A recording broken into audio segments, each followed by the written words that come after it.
cooking something called the East Coast boil. Shrimp boil. Shrimp boil. I keep on forgetting the shrimp, which is an important part of this. Yeah.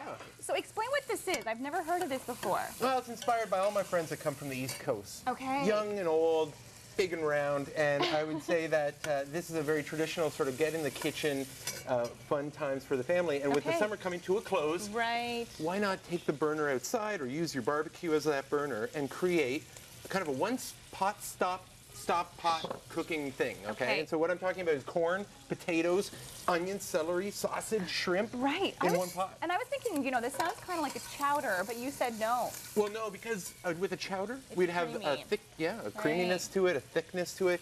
This is going to be sort of boiled in beer and a little bit of water, heavily seasoned with salt, and they'll all come together in around 15 minutes. It's all about stages. Like, for example, the stage I have right now. So what's this? This is a sausage? This is a sausage. So whether you use an Italian or a smoked, I'm using a smoked sausage.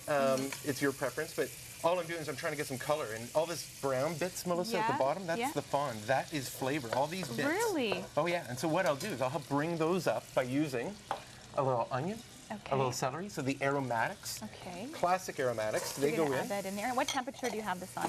I have this to, well, about a medium to high heat. Okay. And you stirring often because you don't want to scorch the bottom. Right. But right now the onions and the celery, because they're so filled with so much water, they're letting out and they're helping pick up those brown bits. So you want those brown bits. That's something that I would think, you know, you wouldn't want to scrape off the bottom of the pan. Oh, big time. And in fact, we're not just going to scrape them off, we're going to deglaze them. Okay. Using a little bit of beer. So can you reach for me? I've got a Rickard's Shandy. Okay, so. Oh, a Shandy, yeah. Have you ever had one of these? I have. Very delicious. Kind of like a lemon twist on a beer.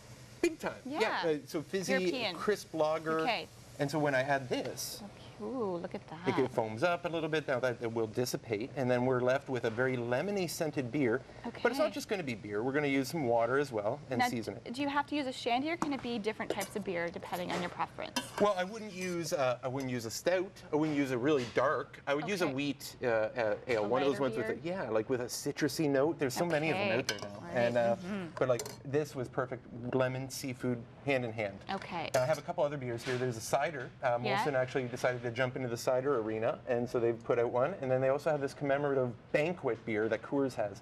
So I, for years, have been cooking with beer. If you can cook with wine, you can cook with beer. Good idea. Yes. I'm all for it. With that being said, we reach for some spices and herbs and things like this. So you have Old Bay seasoning. Now, down in Chesapeake, in the U.S., this is the staple of a shrimp boil. And what is that called again? Old Bay seasoning. Old Bay seasoning. Okay, so everything from paprika, some salt, some peppers, some ground thyme. Is it spicy? It's not spicy, but just super flavorful. So it needs to go in there because we're creating a flavorful broth.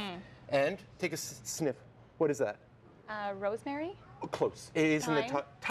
Okay, I'm like, I know one of them. It goes in. So we stir, and now those will steep like tea in the broth. I have some water. I'll add it as well. Just like so. Sorry, that's not friendly to the camera there, bun. It's okay, you just got yourself wet, not me. Yeah, I'm fine. I splash a little bit.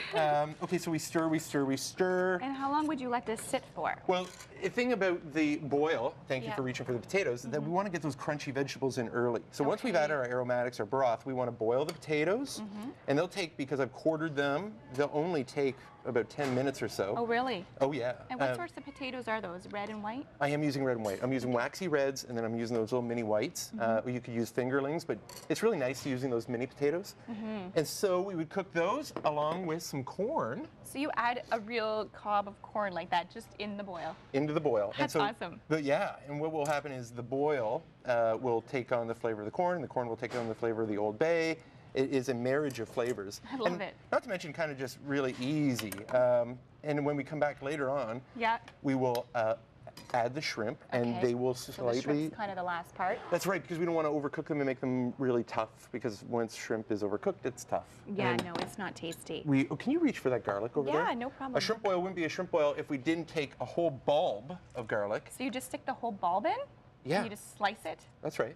Because what we're going to do is pick up this fiendish concoction, strain it later, and traditionally, and my East Coast friends will tell me this, they'll slide it out onto a piece of newsprint, and people with their bread and their melted butter will come around, they'll grab the corn, grab the shrimps, and enjoy it. So we're going to do that in a little bit. That's very interesting. I had never heard of this, but you said this is, you know, very popular in the East Coast. It is. And so we pepper, Do we add a little bit of salt? We add salt like the ocean. And what about the lemons? That's just for decor? Lemons will come later. Oh, Yeah, really? and So you're even going to add some lemon here? We're even going to have the tanginess of the lemon, but we have to bring it to a boil. Boil. So with okay, that- so that's the step now. Yeah. And how long, you said again, does this stay on here for? At this point, without the shrimp, you got to let this go about 10 minutes, 10 to Okay. 12, until things are fork tender. Things like the potatoes, the Are corn must be cooked, done. We right. want to make sure that flavors have developed, but also that ingredients are fork tender. I can tell you the flavors are already smelling very aromatic and Yes, delicious. So I'm very yes. excited to try my first shrimp, East Coast shrimp boil. And when we come back, we will